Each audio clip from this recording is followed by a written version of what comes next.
wabarakatuh. Akhlak adalah inti dari ajaran Islam. Rasulullah diutus untuk menyempurnakan akhlak.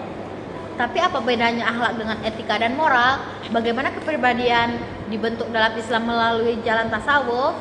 Video ini akan membimbing kita memahami secara mendalam tentang akhlak, etika, dan kepribadian menurut perspektif Islam. 1. Pengertian akhlak dan etika.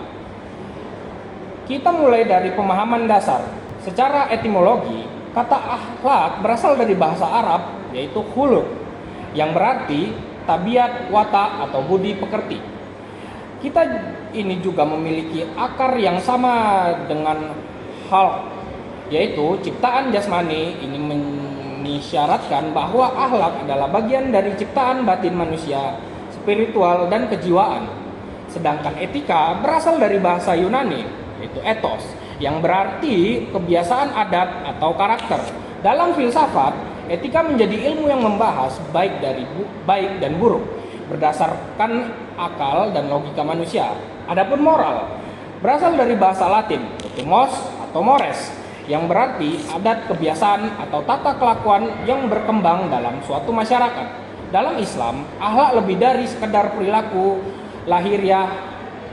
Ia adalah buah dari iman. Ketika iman kuat, akhlak akan baik.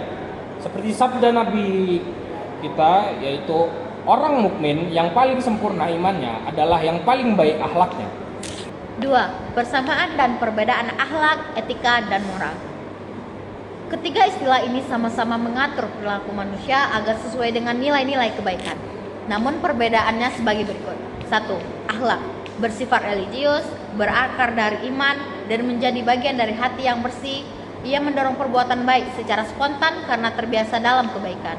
2. Etika bersifat rasional dan filosofis, dibangun atas dasar pemikiran manusia tentang baik dan buruk. 3. Moral bersifat sosial, mengikuti norma yang diterima dalam budaya atau komunitas tertentu. Contoh, seorang anak menolong temannya. Jika karena merasa itu perintah Allah, itu akhlak. Jika karena dianggap perbuatan baik, menurut logika, itu etika.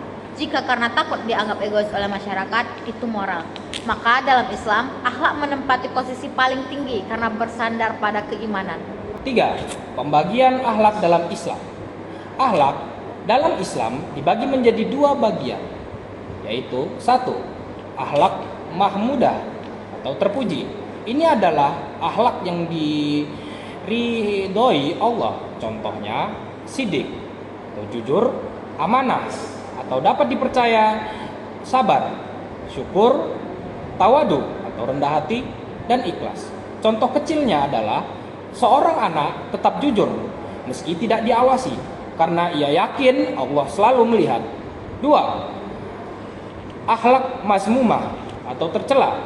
Ini adalah akhlak yang dibenci Allah dan menjauhkan kita dari rahmatnya. Contohnya ria atau pamer. 2. Hasad atau iri.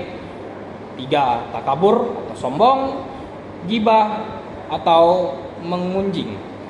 Akhlak buruk ini berasal dari jiwa yang belum disucikan, dari hawa nafsu yang tidak terkendali.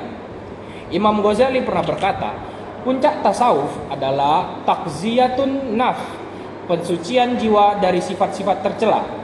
4. Struktur dan dinamika kepribadian dalam Islam. Islam mengenal struktur batin manusia yang kompleks, terdiri dari unsur-unsur spiritual dan rasional. 1. Ruh. Asal muasal kehidupan, ia berasal dari Allah. Quran Surah As-Sajdah ayat 9. Kemudian dia meniupkan ke dalamnya ruh atau ciptaannya. 2. Qalb atau hati spiritual, tempat iman dan makrifat. Hati ini bisa bersinar atau menghitam tergantung amal manusia. 3. Akal atau akal, alat untuk berpikir untuk membedakan kebenaran. Dalam Islam, akal harus berjalan bersama wahyu. 4. Nafs atau jiwa, ego, pusat keinginan dan dorongan nafsu. Ia bisa menjadi tempat atau musuh rohani. Kepribadian yang sehat adalah kepribadian yang seimbang antara akal, hati, dan hawa nafsu. Tasawuf hadir sebagai jalan untuk membersihkan qalb dan mengandilkan nafs. 5. Tipologi kepribadian dalam Islam. Dalam Al-Quran dan Tasawuf terdapat 3 tingkat jiwa atau nafs, yaitu nafs ammarah bisu atau jiwa yang selalu mengajak pada keburukan.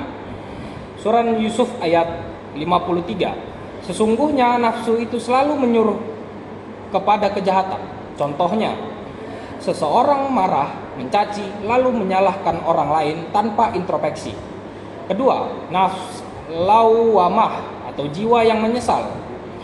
Surah Al-Qiyamah ayat 2. Dan aku bersumpah dengan jiwa yang selalu mencela atau dirinya sendiri. Jiwa ini sadar saat berbuat salah dan ingin memperbaikinya. Ini adalah tahap mujahad. Dan ketiga, nafs mutmainnah atau jiwa yang tenang. Surah Al-Fajr ayat 27 sampai 30. Wahai jiwa yang tenang, kembalilah kepada Tuhanmu dengan ridho dan diridhoi. Inilah puncak kepribadian muslim, tenang, penuh ridho dan damai karena berserah diri kepada Allah. Tasawuf memadukan perjalanan dari jiwa rendah menuju jiwa tenang ini. Sahabat, akhlak bukan hanya soal ucapan baik atau sopan santun. Ia adalah cerminan dari iman yang hidup di dalam hati. Kepribadian dalam Islam tidak dibentuk oleh status sosial, tetapi oleh kepentingan qalb dan kekuatan rohani. Mari kita terus memperbaiki diri, menjaga lisan, memurnikan niat, dan mengendalikan hawa nafsu, karena sebaik-baik manusia adalah yang paling bermanfaat bagi sesama. Rasulullah SAW bersabda, sesungguhnya orang yang paling dekat denganku di hari kiamat adalah yang paling baik akhlaknya. Hadis riwayat Tirmizi. Jika video ini bermanfaat, jangan lupa untuk like, share, dan subscribe. Wassalamualaikum warahmatullahi wabarakatuh.